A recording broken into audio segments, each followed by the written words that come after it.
called, we have unipolar, bipolar, and multipolar.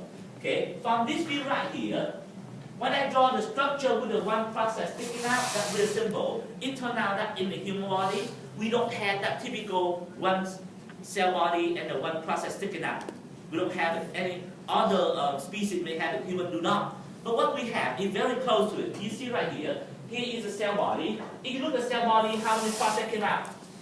One. However, the minute it came out, it branched into right away to become the dendrite and the axon. So it's not really a single one, right? And that's why that kind of neuron are called the pseudo-unipolar. In other words, that it looks like it has one process, but not really. Are you with me? Based on the structure. All right. Bipolar. These are the only two bipolar that we know in the human body. Okay, can you see bipolar? Look at this. Can you see clearly? Bipolar. Over here, the same thing. It's just one is fatter than the other one. This cell right here, we call the retinal cells. By the term retinal cell, where you think they located at? In the retina, in your eye. Okay? And olfactory cell. Oh, you heard that cell before. Olfactory cell, what do you think they carry? Olfactory smell. These are the cells that have the process coming from the cruciform plate and the epithelium. Okay? So clearly, the bipolar function is sensory only. That we know what.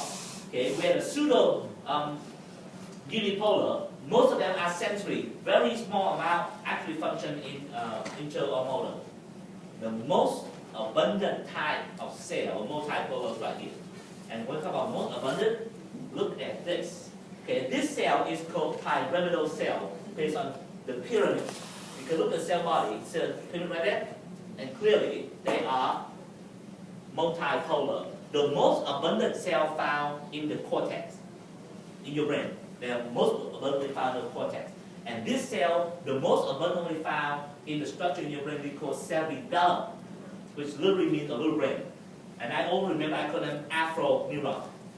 Okay, because look at all intense dendrites right there. You see right there? That's a lot.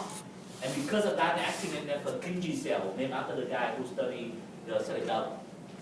So you see that if I ask you right now, the fact you know, based on the function, the most abundant cells are interneuron.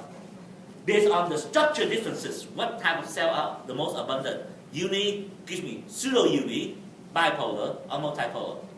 Multipolar. You're right. Yes. And this guy functions everywhere in between. And this shows you actually the function. And you can see that pseudo-unipolar, major sensory. Bipolar, no exception, only sensory. Where multipolar, all of the three. It could be motor, it could be sensory, it could be interneuron. That's the easy part now. Okay? It is a